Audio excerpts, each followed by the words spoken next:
Hello,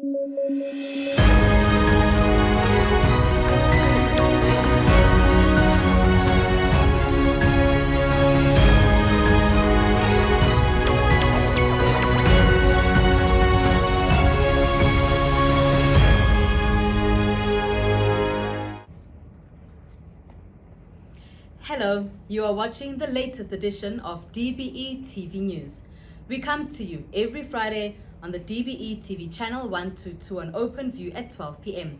and on the Department of Basic Education's YouTube channel. Welcome. I am Tsegohajo Moagi.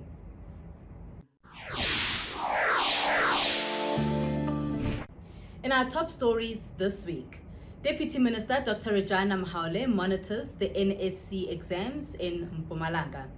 The Department of Basic Education seeks to clarify the issue of unisex toilets in schools.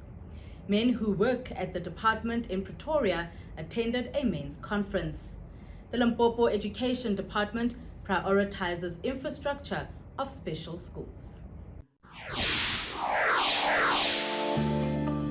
Basic Education Deputy Minister Dr. Rejana Mhaule says she is pleased with the progress of the National Senior Certificate Examinations at Dlomo Secondary School in Mpumalanga. The exams in the province have been marred by protest action, with some exam papers not being delivered to centers and in some instances, learners not beginning their exams on time. Dlomo Secondary School has recorded a 71.1% pass rate in 2020, followed by 86.3% pass rate in 2021. Now the school intends to improve its results to 100% this time round. The ones who prepare learners for examinations, MEC, are our hard-working teachers. With the support of the parents, with the support of our municipality, Executive Mayor, thank you very much, that we have councillors who take education serious and take it as a key to the prosperity of the municipal area. So without education, we cannot be responsible citizens. The Deputy Minister went on to encourage the learners as they prepared to write. We're here just to tell you that we love you and we support you. And when you enter, as you have been writing from the 31st, as you enter, just understand the question. The secret is in the understanding of the question. It's not about what you know. It's about understanding what the question wants.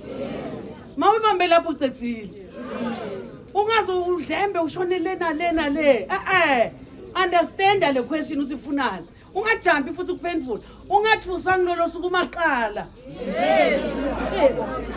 Bayaye basithuse laba ngithi. Bakuthuse bajampe kuqala. Ungathuswa ngiloye. When I take your time, you have been given your 2 hours, you have been given your 3 hours, make sure it's in 3 hours. Lo suku menga 30 minutes and 1 hour, angakuthusi bantu abamneva. We love you and God loves you. God loves you. God has a plan about your lives. And you must do your part and make sure that you succeed and prosper. The Department of Basic Education has sought to clarify media reports about plans to introduce unisex toilets in schools. According to the department, there is currently a draft discussion document which will soon be published for public comment. The document is continuously evolving as the department continues to have consultations with various stakeholders. The consultations that are currently underway deal with the guidelines for the socio-educational inclusion of diverse sexual orientation, gender identity, expression, and sex characteristics in schools. The department says it was clear that although as a country we have an unambiguous constitution and inclusive education policies and legislation, schools needed an instrument that would help them avoid violation of children's rights. The media reports that the department wants to impose unisex toilets in schools. It's not correct. What is, however, taking place is an internal discussion in the sector about proposed guidelines on how the matters of gender identity and social inclusion can be addressed in our schools. The reality of the matter is that provincial education departments have faced litigation from parents whose children feel unwelcome in schools. Now the department has the responsibility to ensure that we put in place measures that will ensure that all learners in school feel welcome and that there is no discrimination. The matter of social inclusion is more than just the issue of unisex toilets. Here we are talking about broad matters that have got to do with the rights of people insofar as the Constitution is concerned. So the matter is not for public comment as yet. What has taken place is that some individuals have shared the document prematurely with certain members of the media who have proceeded to use the leaked document as a source for their articles. Mhlanga added that the matter will be open for public comment next year. The time for public comments will come, and that will be sometime early in 2023. That is when all members of the public will have an opportunity to air their views. At the moment, however, the document is still being worked on, input is still being sourced from different places before it can be opened up for public discussion. So, no one should panic. We call for calm. People must just relax and understand that the department is following its standard protocols when it comes to the work of this nature, where policies or guidelines are being put into place. When we return, we hear more about the men's conference held at the Basic Education Department in Pretoria. Research is showing that NSFAS supporting students on average are performing better than non-NSFAS supported students, which is also something that is very important because it says this almost complete wraparound program by government of NSFAS students is become very important. Also, the change from NSFAS being a loan to being a bursary has also made a very big difference because it has now even opened access to students, even in those institutions that were unaffordable in the earlier phase of NSFAS. Universities that have been more expensive, like University of Cape Town, Stellenbosch, Wits University, Pretoria, there's been a huge increase of the numbers of black students from poor families directly as a result of NSFAS and the kinds of difference that it has actually made. The Basic Education Department held its annual men's conference in Pretoria on Monday, the 14th of November. This was ahead of International Men's Day, commemorated annually on the 18th of the month. This month is called Movember, an annual event involving the growing of moustaches during the month of November to raise awareness of men's health issues such as prostate cancer, testicular cancer, and men's suicide. Hundreds of men who work at the Basic Education Department in Pretoria gathered at the head office to attend the men's conference.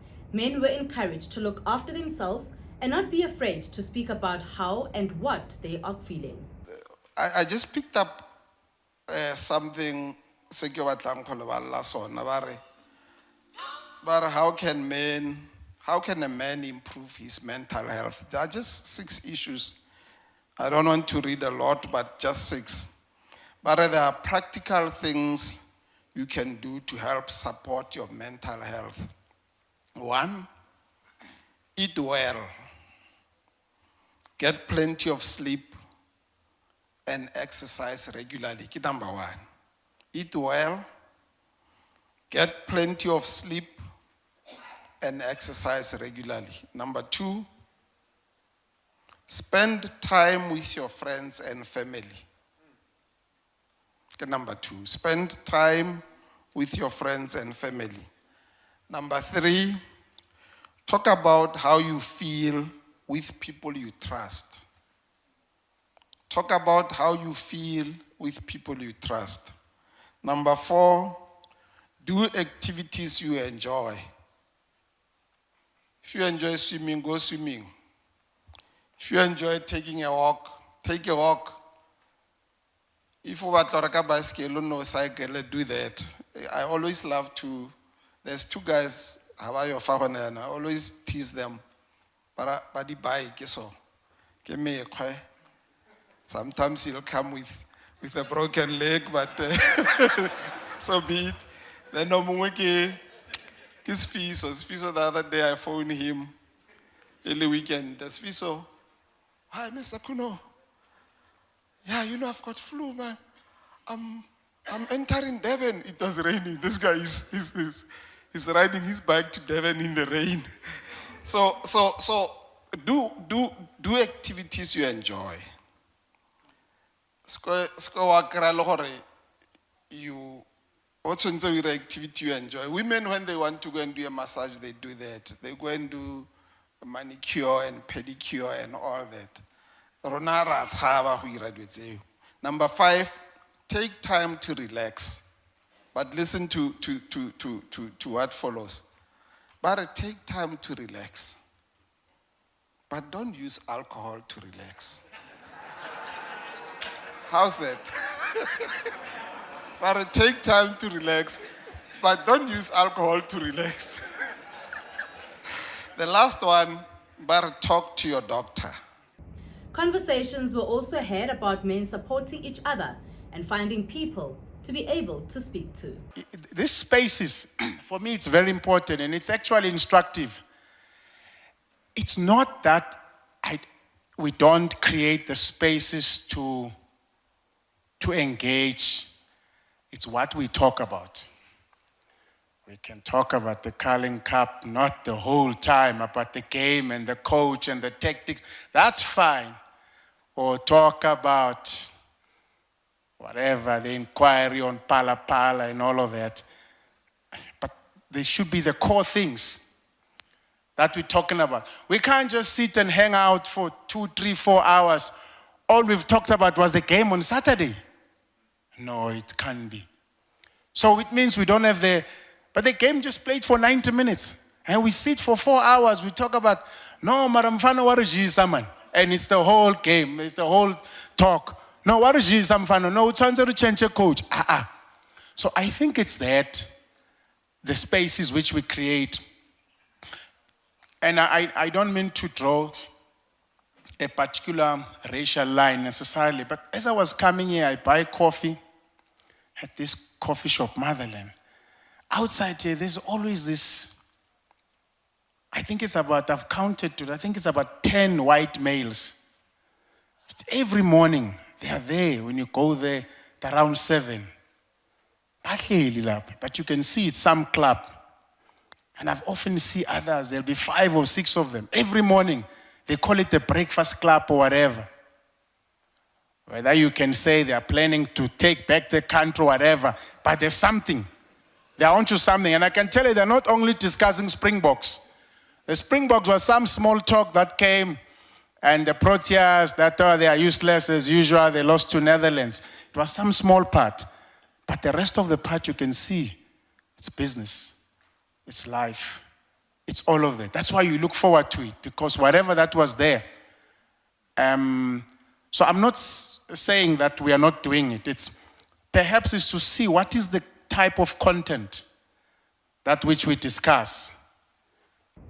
The keynote speaker was Abna Mariri, an inspirational speaker, transformation and development consultant, and change architect, spoke about his addiction with alcohol and drugs after the death of his child, Sibusiso. When you grow up in the township, you're always dreaming to becoming something. And that was my dream, to become something. And unfortunately, in my effort to become something, I ran into this demon, into this monster. Trust me, under active addiction, I became something that I never thought I'll be. I lied, I stole, I manipulated, I intellectualized to hide the true nature of what I was going through.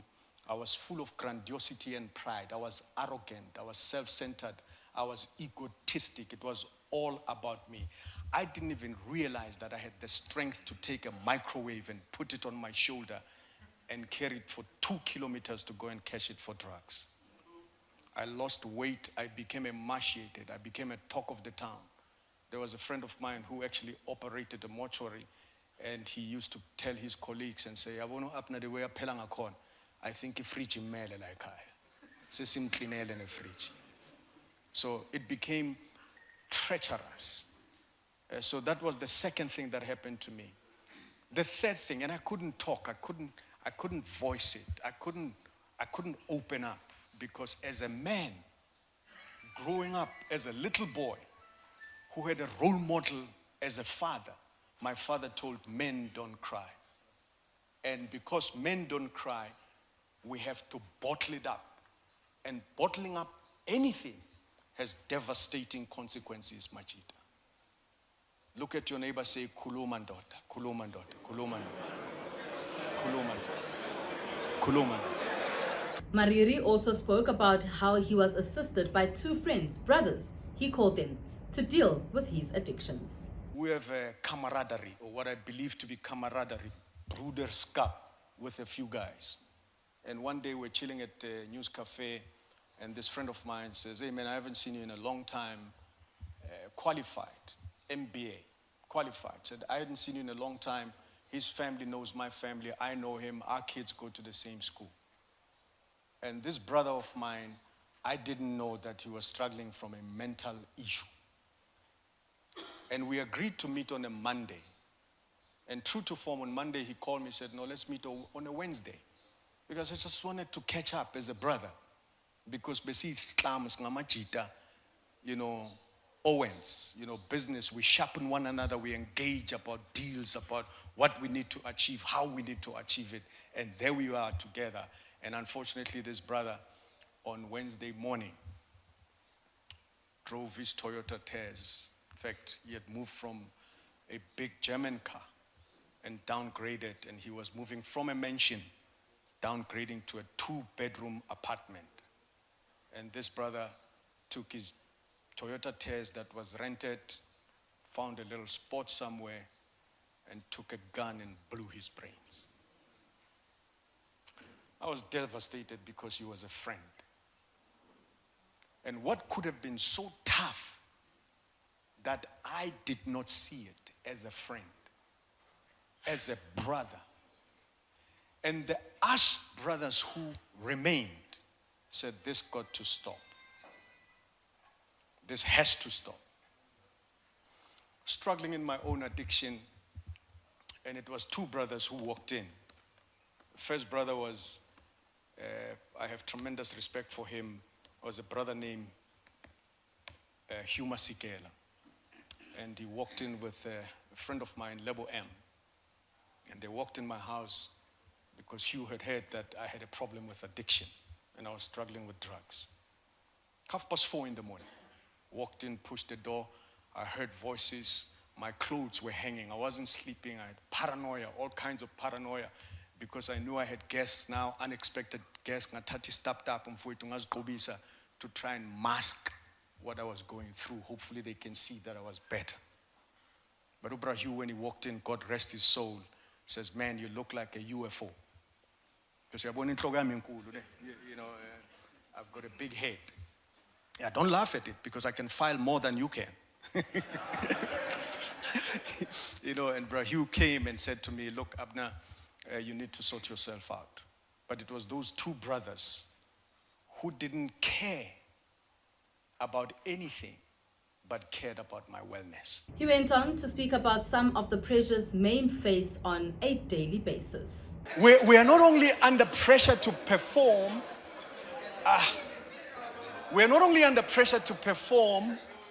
in the bedroom, we are under pressure to perform in the household. And it is it's in every man's DNA to want to look after his own flock, after his own children. And when that ability is gone, a man is stripped naked. He feels like he's no longer a man. So what does he run to? He runs to a bottle. And yesterday, amazing lunch with my brothers, about 9 or 10 of us. We occasionally meet and we engaged extensively on some of these issues, from politics to strip joints. We engage about them. And we engage, and one of the topics yesterday was brotherhood. What is the role of men? Can we still belittle our ladies? What I found in a strip joint, would I want my daughter to go there? So why am I going to glorify something that I don't want to happen to my own child? Mariri said men need to find others they can form a brotherhood with, knowing there is no judgment and they can speak freely. Please stretch out your right hand. Please stretch out your right hand. I'm almost done. Stretch out your right hand. Pretend you're looking in a mirror. Please say these words. I'm a champion. I'm my brother's keeper. I love you. Mwah.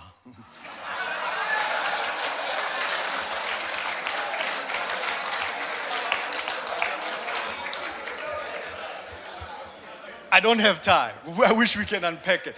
Niels Lindhardt says, until you know who you are, you cannot know what you can become. And therefore, knowledge is power. The more knowledgeable I am, the more dangerous I become. So I'm going to gain all the knowledge about my own brother and his struggle. And I'm going to create a climate conducive for him, for us to be able to chat. There's too much gender-based violence that's taking place out there. Our sisters are afraid of us. Our mothers are afraid of us. Our children. There's no more role models in this country. The role models are the sugar daddies of this nation. And we need to bring back that moral regeneration of the country that was espoused by the late Nelson Mandela. But number two, not only must you make it happen at a personal level, number two, let's make it happen for this organization. I like what the DDG said. He says, we do these programs because you are most important. And because you are most important, we need to create a climate conducive for us to be able to engage. And we've been given a platform today to engage. And when we sit, we engage, no wrong, no right answers. We are finding solutions as men of how we can become better. Because number three, not only do we make it happen at a personal level, not only do we make it happen at an organization. Imagine you spend more time here at work than you do at home. And the second pillar of brotherhood is honesty. Blatant, brutal honesty. But lastly, not only do we make it happen at a personal level for the organization that we work for, but we make it happen for the greater good of this nation, our country. He concluded by reading his poem, which can be found in his book, The Door, An Addict's Journey. And it's a small little poem, and that poem is called My Name is Cocaine. My name is Cocaine, call me Coke for short. I entered this country without a passport. Ever since then, I've made lots of scum rich. Some have been murdered and found in a ditch. I'm more valued than diamonds, more treasured than gold. Use me just one time and you too will be sold. I'll make a schoolboy forget his books. I'll make a beauty queen forget her looks. I'll take a renowned speaker and make him a bore. I'll take your mother and make her a whore. I'll make a preacher not want to preach. I'll take your rent money and you'll get evicted. I'll murder your babies or they'll be born addicted. I'll make you rob, steal, and kill. When you're under my power, you have no will. Remember, my friend, my name is Big C. If you try me just one time, you may never be free. I've destroyed actors, politicians, and many a hero. I've decreased bank accounts from millions to zero. Once I take charge, you won't have a prayer. I make shooting and stabbing a common affair. Now that you know me, what will you do? You'll have to decide. It's all up to you. The day you agree to sit in my saddle, the decision is one that no one can straddle. Listen to me and please listen to me well. When you ride with cocaine, you're headed for hell. Stay tuned. After the break, we get more information about the implementation of entrepreneurial education. Everyone has their own definition of what education is and means. What is yours? TED is a show that seeks to challenge the status quo by inviting guests that have a role and an inspiring story to tell about their journey in education. A lot of it is not learner-centered. This show seeks to dive in deeper conversations in quest of answering the big question, why education when there's so much to do outside of it? why invest energy and resources that are so impactful in our society? You're seeing a cartoon character that looks like you counting to 10. This show airs on DBE TV channel 122.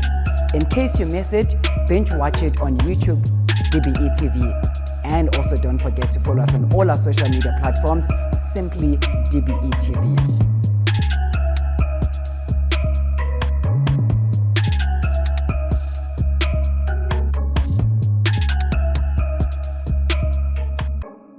The Department of Basic Education, together with its partner, E Cubed, held a discussion to explore viable approaches to institutionalize the entrepreneurial education in South Africa.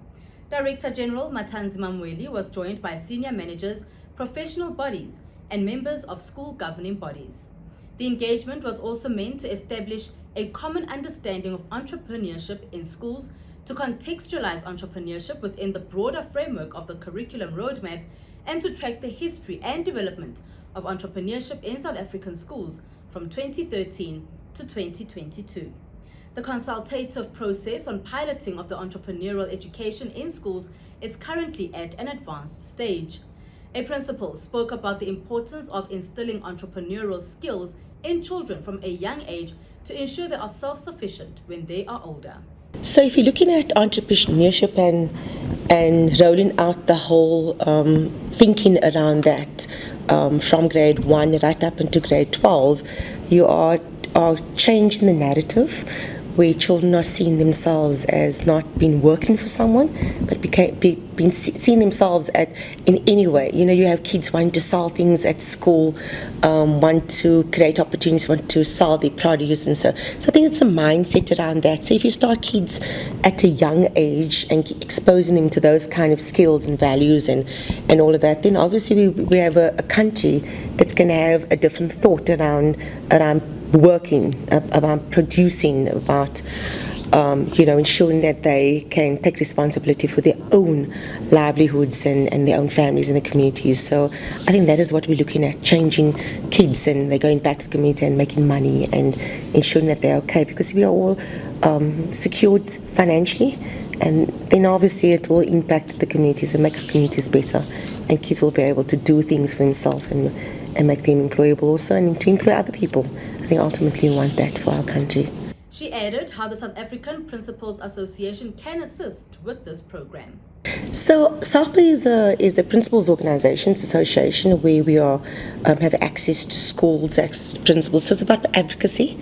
It's about going back and mobilizing our principals, because obviously they are the game changers. They are the ones who's going to implement and get them to understand the importance. And of course, when there's a buy-in around that, and we can start working and collaborating together, because I think at the end of the day we need to have schools collaborating, looking at issues. I mean, every context is different. A township will be different to a suburb, but the thread runs through where we are just open up giving the opportunity for learners to become entrepreneurs. So that will be the narrative, that will be the conversation, and that's how we need to collaborate and get this whole program going. I think it's a brilliant initiative. It's one of the best coming from DBE. So as SAPA, we'll ensure that this is going to be rolled out in all our schools and make a success of where it all came from, ensuring that poverty is alleviated in our country. And of course, our country would be better if we, sort out all our finances and our unemployment and children that are doing nothing, but giving them opportunities to become creative in their own way and the tools to do that. So that is what SAPA would do in our schools. Meanwhile, FETSAS, the National Representative Organization for Governing Bodies of South African Schools, spoke about how entrepreneurial education can address unemployment in the country. Just the mindset of creating opportunities of gaining the skills of the 21st century. We have probably good content in addressing the 3 R's, reading, writing, and arithmetic, but we need to build a bridge from there to the skills of the 21st century, and just the mindset is different. The collaboration process that would make us work in teams, the critical thinking and solution finding that we need to do. So the business world, the economic world requires different skills than what the learners are walking away with in a big portion of our society. So we need to look at reimagining how we deliver the content so that there's a participatory process, so that those skills are developed and gained, so that these learners are economically active and contributing citizens in the future of the country. Van der Berg added how FEDSASC would help in this program.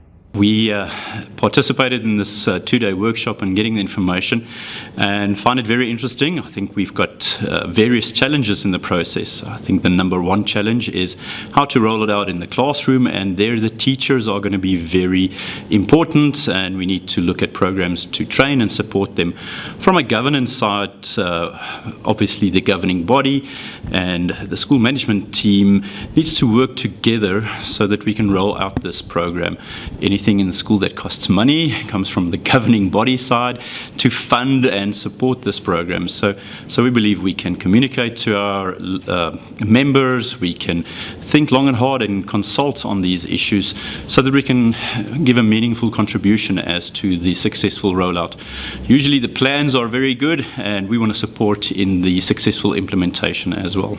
The National Professional Teachers Organization of South Africa, NAPTOSA, has emphasized the need for teachers to be looked after in order to ensure they are able to do their work to the best of their ability. The teacher union held its 7th National Congress earlier this month in Kempton Park. NAPTOSA is one of the teacher unions in the basic education sector, which works hand in hand with the department on various matters. It also holds the department accountable. Many of our teachers experience burnout because they often work in overcrowded classes where it is virtually impossible for them to efficiently discharge their teaching responsibilities. And this compromises the quality education that is received by our learners, especially in poor communities where parents are not able to augment the educational resources, whether in the form of employing additional educators or supplying additional LTSM. The budget cuts in education are also a worrying factor, and we want to submit that the government must invest more in education. I know that all of us seated here, we would say that education receives the biggest budget or the biggest chunk of the budget. But I'm saying, as far as it concerns the appointment of teachers and personnel in our schools, this must also receive serious priority. Education remains truly one of the powerful instruments for reducing poverty and inequality and sets the foundation for sustained economic growth. As we expand opportunities for our learners, we must pay careful attention to issues of equity. As we expand opportunities for our children, we must be careful that we do not abdicate the education responsibility to private entities. And so every transformation initiative that we introduce within the education sector must be led by education professionals, and I am glad that on this matter we agree with you. He added that he agrees with the department on the importance of early childhood education and the impact of the Presidential Youth Employment Initiative. We must pay careful attention to early childhood education, as well as taking care of qualifications at that level. And I believe as a sector, we now have an opportunity to make meaningful improvements in the early childhood education, because now that sector has moved over to the DBE. My concern again is on the Presidential Youth Employment Initiative. Our teachers confirm to us that indeed the education assistants, the general assistants are very helpful. But I'm worried that we get ourselves accustomed to something that is short-lived. It worries me. Secondly, I wish to say we had cautiously supported this initiative. And we still continue to cautiously support this initiative as long as it does not border on the casualization of the education system, says CEO. As long as it does not border on the casualization of the education system, as well as not unwittingly using the qualified unemployed graduates as some form of cheap labor. I'm sure all the labor unions that are here will agree with me that we would accept this with a pinch of salt, because it's a short-lived, and it's short-lived, it cannot be used to solve unemployment issues. Some of our schools do not have support staff. The Limpopo Education Department is working hard to ensure learners with special needs are adequately catered for. South Africa celebrates National Disability Rights Awareness Month annually between the 3rd of November and the 3rd of December. While the 3rd of December is the International Day of Persons with Disabilities and is also celebrated as National Disability Rights Awareness Day.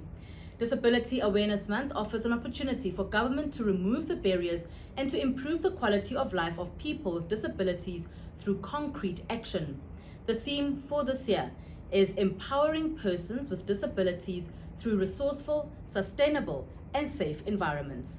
In Limpopo, the Education Department says infrastructure provisioning remains a key priority in all public schools, including special schools. Let's take a look at how they are making this happen. The government is trying by all means to make sure that there is no gap between those who need special needs and those from ordinary schools. This month of November, we celebrate National Disability Rights Awareness Month. The month is celebrated under the theme Empowering Persons with Disabilities through Resourceful, Sustainable and Safe Environments. Infrastructure provisioning remains a key priority to the Limpopo Department of Education as it continues to deliver infrastructure across the province to further improve teaching and learning conditions in schools. This is a Rivoni School for the Blind. It caters for learners who are partially sighted and those who are totally blind. Before the construction, we were squatting, in fact, literally squatting on the old and dilapidated buildings that were owned by a NGO, Rivoni Society for the Blind. Across the 10 education districts in the province, the department is undertaking major upgrades and additions to 62 schools, particularly in special schools such as Rivoni School for the Blind. The situation here when I arrived, it was very, very difficult because at one time we will have no water or electricity, and the classes as well, they were extremely hot during summer. My name is Magwela Tsepo, and I'm doing grade 12 here in Rivoni School for the Blind. There are new buildings, new classes that are being built, so we're extremely glad and optimistic about what will actually happen in the future. Those who are behind me, they'll be having nice hostels, nice classes, and they will be doing better than us. I think that the government is trying by all means to make sure that there is no gap between those who need special needs and those from ordinary schools, because at this stage, we who actually are from special schools, we are given the opportunity to stand in the same ring and compete with those from ordinary schools. We are really excited, and I'm optimistic that come 2023 June, the construction will be complete. Asiphumelele, Retusheng, Minga and Stutulani special schools are in the planning progress. The design process is now in advanced stages and the construction is scheduled to commence in those schools.